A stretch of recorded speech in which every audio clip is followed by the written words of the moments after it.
Audio Jungle.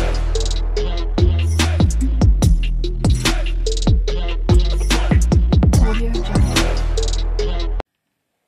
নমস্কার, আমি special educator শৈলী মণ্ডল দাস। আপনাদের সবাইকে কিওর অটিজম চ্যানেলে স্বাগত জানাই। আজকে আমরা জানব অটিজম স্পেকট্রাম ডিসঅর্ডারের বৈশিষ্ট্য, অর্থাৎ আপনার শিশুর মধ্যে যদি আপনি এর মধ্যে কোনো বৈশিষ্ট্য দেখতে পান তাহলে কিন্তু ইমিডিয়েটলি আপনাকে ডক্টর বা থেরাপিস্টের সাথে যোগাযোগ করতে হবে। চলুন একটু ডিটেলে দেখে নিই কী কী বৈশিষ্ট্য এএসডি লোকেদের মধ্যে দেখা যায়। এএসডি এর বৈশিষ্ট্য এমন গুরুত্বপূর্ণ যেগুলি সামাজিক মেলামেশা, যোগাযোগ এবং আচরণে প্রভাব ফেলে।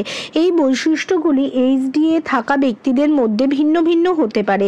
এই প্রধান বৈশিষ্ট্যগুলি নিয়ে সংক্ষিপ্ত বিবরণ দেওয়া হলো। একটা সোশ্যাল ইন্টারাকশন বা সামাজিক যোগাযোগ। সামাজিক যোগদানের সমস্যা। এএসডি থাকা ব্যক্তিরা অন্যদের সাথে সহজে মিশতে বা কথা বলতে অসুবিধা বোধ করে। তারা সম্পর্ক গড়তে বা তাদের সমসাময়িক বন্ধু বানাতে বা সামাজিক কারোর সাথে আলাপে তাদের সমস্যা হতে পারে। চোখের যোগাযোগের অভাব, অর্থাৎ আপনি যদি দেখেন যে আপনার বাচ্চা ঠিকমতো আই কন্ট্যাক্ট করছেন না, অর্থাৎ আপনি কোনো কথা বলছেন কিন্তু তিনি আপনার দিকে তাকিয়ে কথা বলছেন না, তাহলে কিন্তু এটি এএসডি পেশেন্ট লোকেদের একটি বিশেষ বৈশিষ্ট্য। অর্থাৎ সামাজিক যোগাযোগ বা আলাপচারিতার সময় অনিয়মিত যোগাযোগ বা কম হতে পারে। সহানুভূতির সমস্যা, অন্যের অনুভূতি বুঝতে তাদের একটু সমস্যা প্রদান হয়। এছাড়া মুখের ইশারা বা সামাজিক সংকেতও তাদের পক্ষে বোঝা কিন্তু কঠিন হয়।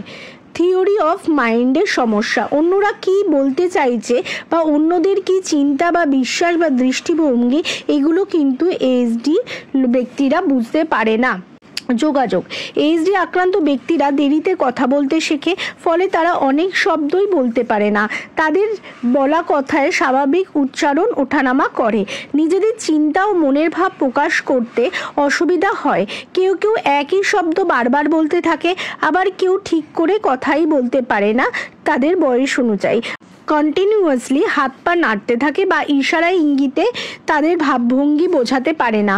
অটিজম আক্রান্ত ব্যক্তিরা কথার মানে সরলভাবে বুঝে নেয়, কিন্তু যদি তাদের সাথে ঠাট্টা বা মজা করা হয় বা মজা করে কিছু বলার চেষ্টা করা হয়, সেটা কিন্তু তারা ঠাট্টা বা ইয়ার্কি হিসাবে বুঝতে পারে না। আচরণ, পুনরাবৃত্ত আচরণ বা রিপিটেটিভ বিহেভিয়ার। অটিজমের প্রধান বৈশিষ্ট্য হলো এক কাজ অনবরত করতে থাকা, যেমন হাত পা নাড়া, দোলানো, নিজের মনে খেলতে থাকা ইত্যাদি। এই আচরণগুলো নিজের নিয়ন্ত্রণ বা অনুভূতি পাওয়ার জন্য করতে পারে। সীমিত আগ্রহ বা রেস্ট্রিক্টেড ইন্টারেস্ট, এএসডি থাকা ব্যক্তিরা সাধারণত কোনো কিছু নিয়ে গভীরভাবে আগ্রহ দেখায়, অর্থাৎ তারা রেগুলার যে দৈনন্দিন রুটিন বা জীবনযাপন করে তাতেই তারা থাকতে অভ্যস্ত এবং তাতেই তারা থাকতে স্বাচ্ছন্দ্য প্রকাশ করে। রুটিন বা অভ্যাস, অর্থাৎ অনেক সময় অটিজমে থাকা ব্যক্তিরা একই রকম অভ্যাস পছন্দ করে, অর্থাৎ রুটিন বা পরিবেশের পরিবর্তন হলে তারা কিন্তু অস্বস্তিকর বোধ করে। এই ভিডিওতে আমরা ডিটেলে জানতে পারলাম যে শিশুদের মধ্যে কি কি বৈশিষ্ট্য থাকে অটিজমের, অর্থাৎ আপনি অ্যাওয়ার হন এবং আপনি যদি মনে করেন যে আপনার বাচ্চার মধ্যে কোনো একটি বৈশিষ্ট্য দেখতে পাচ্ছেন, তাহলে আপনার পেডিয়াট্রিশিয়ান বা হেলথ কনসালটেন্ট বা থেরাপিস্টের সাথে যোগাযোগ করুন। ভিডিওটিকে ভালো লাগলে লাইক, কমেন্ট, শেয়ার করবেন এবং আপনার অটিজম সম্বন্ধে কিছু জানার থাকলে আমাদের কমেন্ট করতে পারেন।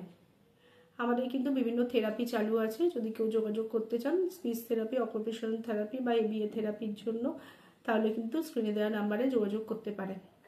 নমস্কার।